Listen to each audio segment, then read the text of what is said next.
Welcome to a very late episode of News Unboringed, the show that takes the boring out of the news. Let's start off with something that is super hard to unboring. A bloody Northern Ireland protocol. Sunak said he's given it everything to reach the Brexit deal. But maybe he's on low power mode. He might have just got the notification that 20% of his batteries remaining because he's a lizard. Right, so first of all, basically, this protocol was agreed under Boris Johnson, so about 3 prime ministers and a whole queen ago. Something like that. And this sees Northern Ireland continue to follow some EU laws so that goods can flow freely over the borders to the Republic of Ireland without any checks. And instead, goods arriving from England, Scotland and Wales are checked when they arrive at Northern Irish ports. Critics, including the DUP, Northern Ireland's Democratic Unionist Party, feel that this undermines the nation's position within the rest of the UK, as well as impacting trade. Although, let's be honest, have the government ever cared about Northern Ireland? Especially after Maggie Thatcher.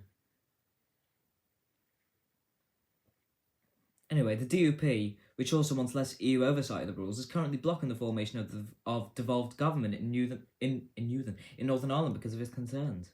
The UK and EU have been negotiating on a blah blah blah. I know you're getting bored. So basically they've been talking about a way forward and appear to be on the brink of finally completing a new deal so we don't have to talk about this. Then the news will be less boring that way if we can't do it. Speaking to the Sunday Times from Downing Street, Mr. Sunak said, "I'm here all weekend trying to get it done. We're giving it everything we've got. I am drinking double the Diet Coke not the Diet Coke, the cocaine. I'm snorting more cocaine than I usually do."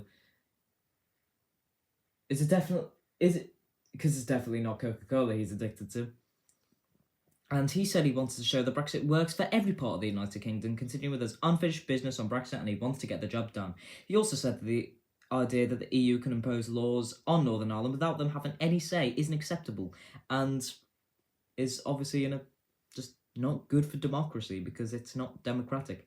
Adding that ensuring stability for the people of Northern Ireland is key. Basically saying it in an elongated way about saying it's about the people and communities and what's best for them. And that's what everyone should have the uppermost in their mind. And he sees it as fundamental to everything that he believes in as a Tory, a Brexiteer and Unionist.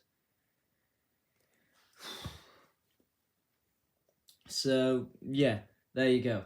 That's the Northern Ireland Protocol. We're almost getting close to getting out the news, and maybe we don't have to talk about Brexit for any longer, apart from moaning about the fact that there's no tomatoes. They've been blaming it on extreme weather conditions, the lack of tomatoes and the rationing to only 3 per person in some shops like Tesco on the weather. And however, some people actually from Spain and that send pictures of put pictures up online of their supermarkets full of tomatoes. So a lot of people are blaming it on Brexit.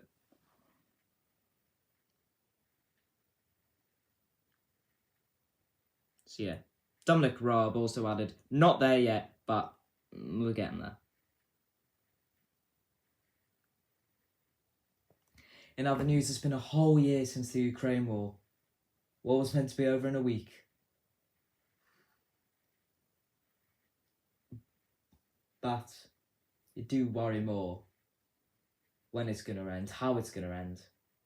We do need peace ASAP. We do need this war to end ASAP because it could be a massive threat. Putin's already given up on his deal not to go nuclear and just walked away from that with America.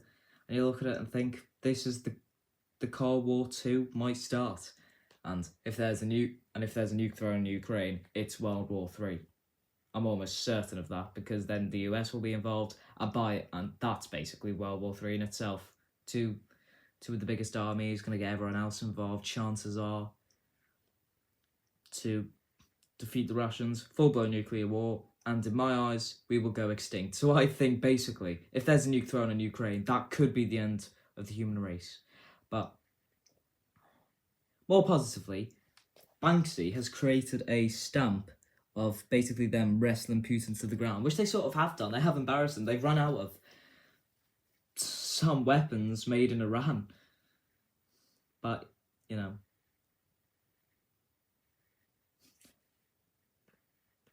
I hope no one's going too optimistic over that. It's like, yeah, it's the end of the war, Ukraine's gonna win, yeah. Like, this isn't happening. We need it to end ASAP, but it doesn't look like it's ending anytime soon. In other news, after an apology for anti-Semitism, after resigning in protest of the handling of anti-Semitism allegations 4 years ago, Luciana Berger has rejoined. She resigned in spring 2019, one of several MPs to do so, as she was embarrassed and ashamed to say, back in the era of Jeremy Corbyn. Who cares? Let's move on. The US media dropped Dilbert comics over the creator making racist comments. In a video on YouTube, Scott Adams, who is white, said black Americans were part of a hate group and white people should get the hell away from them. And Mr. Adams, who was 65, later acknowledged that his career was destroyed and most of his income will be gone by next week. No apology then. By the looks of things, yeah. Yeah. Absolute joke. You'd think we'd move on from racism by now, people would be less racist and know the repercussions that it would cause. But, maybe at 65 you feel carefree and want to retire, but want to retire with a bang. Dan Walker had a bad bike accident and now looks absolutely battered. And his whole body aches, but, he doesn't have any broken bones, somehow, and, didn't die. He probably would have died without a helmet. Rosie Jones said if she'd ever go on Christmas time, she'd shut Twitter down, although, looking at the state of Twitter, especially recently, that's not a hard thing to do. And Roald Dahl. They've changed a lot of words in books from fat to enormous to be less fat-phobic, I guess, which sort of backfired because they'd rather be called fat than enormous. There's a lot less, oomph in the word fat than there is enormous. You're enormous. You're fat. What sounds worse? I'd rather be called fat, personally.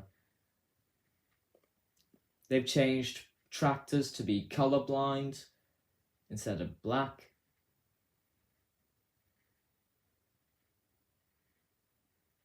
I don't know, they felt sales were fallen, so they decided to go more, and I hate using this word, more woke.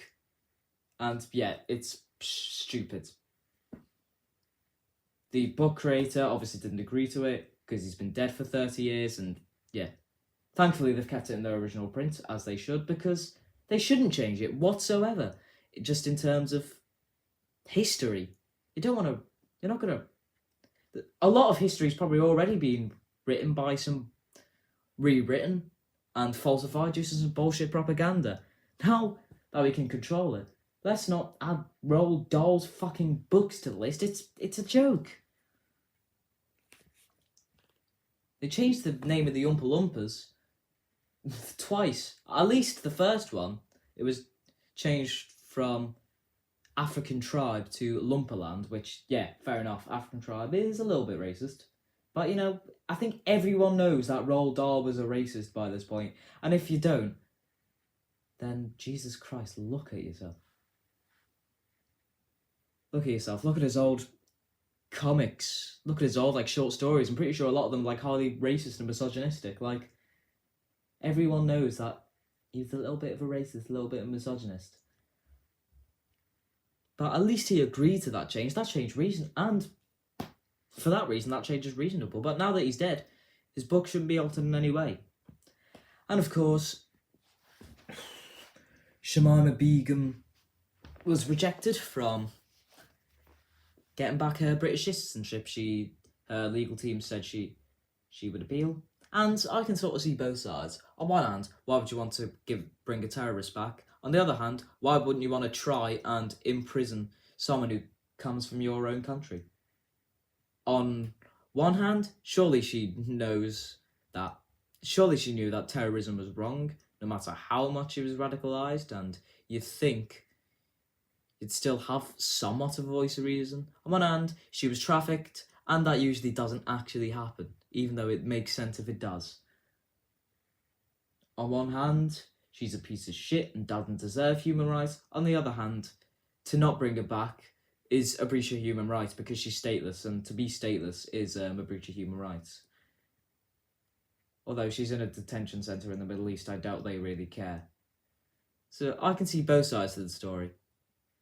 While I get that it makes sense for her to be trialled here, I'm not sure why I'd want to bring a terrorist back. And do they really deserve human rights? I say no. So, yeah, it's a weird one. I can understand both sides. I stand with no, but if she was imprisoned, I wouldn't really mind. In a bit.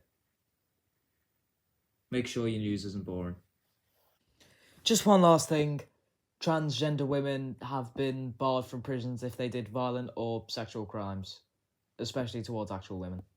And especially if they were a man if they did them. I'd hope. But, yeah. It just makes sense. If you were a woman, you wouldn't want someone who sexually assaulted women in your prison if they used to be a man. And were probably faking it anyway, let's be honest. Not going to say he was, but I'm just going to say he probably was.